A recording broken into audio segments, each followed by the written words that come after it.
Welcome to the Blind Mole. I am Mole, flying solo today here without Joby.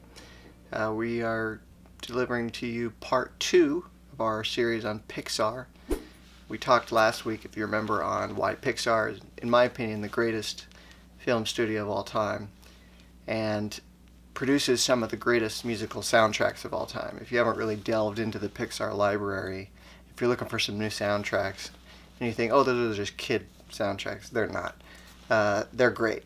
And today I want to do a little experiment where we sample 3 scenes from Pixar movies and evaluate just how important the music that they wrote is to the scene itself.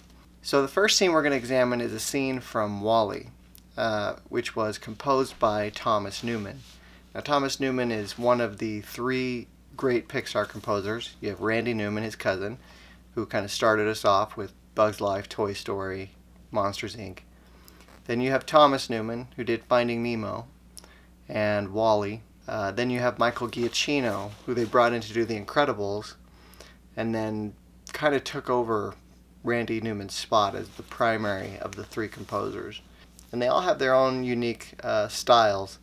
But today I just want to focus on how all 3 of those styles contribute to this idea of Pixar creating the perfect movie. Movies that take 3 years to develop a story. The first scene we're going to examine is a scene from WALL-E.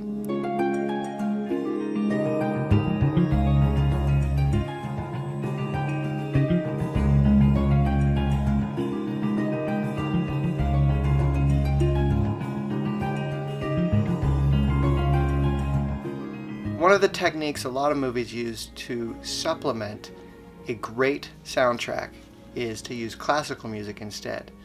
They'll put a classical music scene in, sometimes for comedy, sometimes for sentimental impact, and such is the case here in the latter. We're going to replace Thomas Newman's great Define Dancing soundtrack in that scene with a classical music song, which is gorgeous, and see what happens.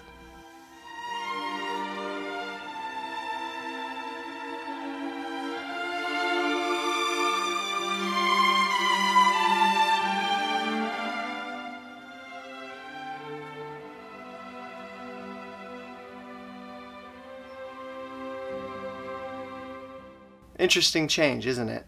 You know, on one hand you have this really gorgeous classical music, but could it really replace what Thomas crafted with this space robot? Newman's kind of a master of crafting environments, I would say. You look at Finding Nemo and the way he created the ocean, you know. You look at Passengers, the movie that came out recently, and what he did with that.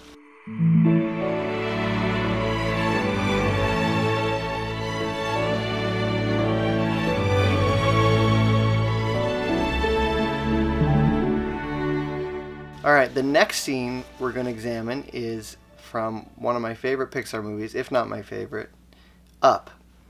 And we're not going to look at the married life scene because that's been covered quite a bit. But I want to look at a different scene later on featuring the track Stuff We Did by Michael Giacchino.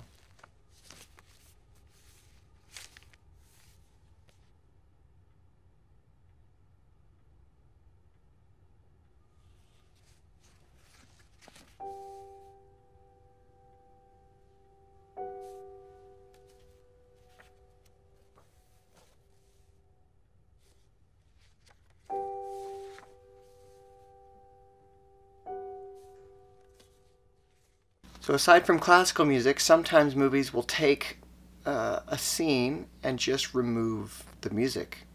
So they'll just use silence. So let's listen to that. Let's watch that scene again, but this time with the sound of silence.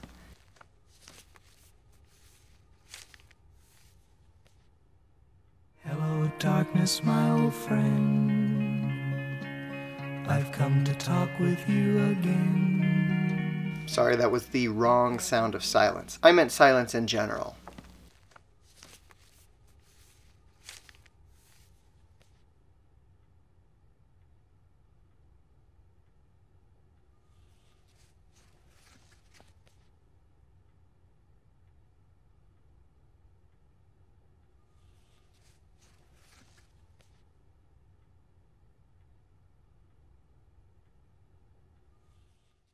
Obviously it works at times, but man, how do you replace Giacchino's gorgeous piano right there? That's why I think Up is probably the greatest of all the Pixar soundtracks.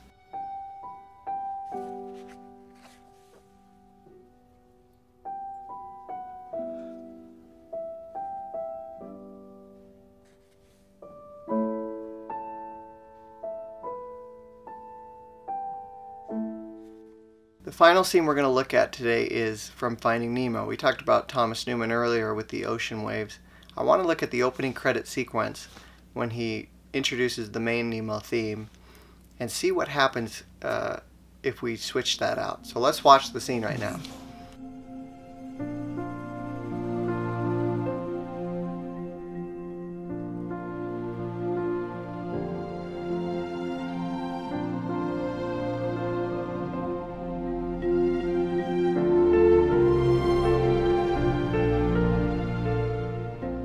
How do you replace that? Well, I'm about to. Here is a track from Shark Tale, which was actually done by Hans Zimmer, who's no scrub. But Shark Tale was an animated movie with not nearly the timeline or the dedicated time spent on a soundtrack or finished piece. And you can just hear the difference. Which track sounds more like water? Which track sounds more like it fits here? So here's that same scene with the song from Shark Tale.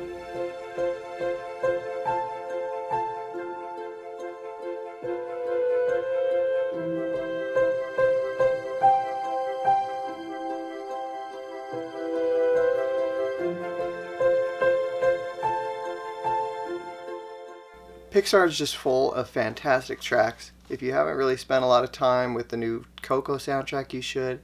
I want to give you 3 tracks before we leave here to go check out today that will make you cry. I'm warning you. These will rip tears from your eyes in sometimes an agonizing fashion. So the first track I want you to go check out is called Boo's Going Home from Monsters, Inc. This is the scene where Boo finally, says goodbye to Sully and Mike, which, again, on the outside does not sound like it's going to be an emotional thing for an adult. It's a kid's movie, right? Wrong. Just listen to the music, listen to the theme in this piece, and tell me if Randy Newman doesn't hit you right in the feels.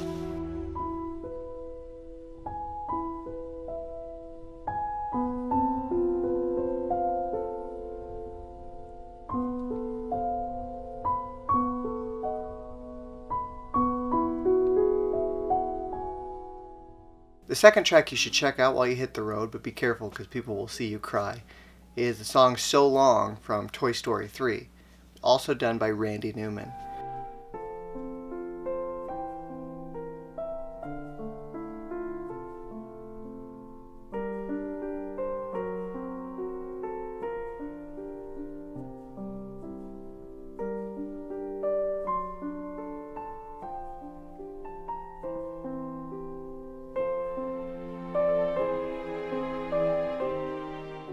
This is at the very end when Andy's giving away his toys. Again, doesn't sound like it's going to be very emotional, but that scene and that moment really hits you in the gut. There's a snake in my boot. What? There's a snake in my boot.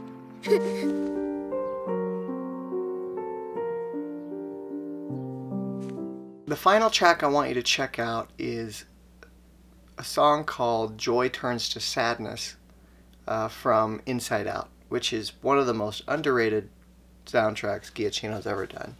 I've spent so many hours listening to this soundtrack, I'm not even kidding, and I'm not embarrassed to say it.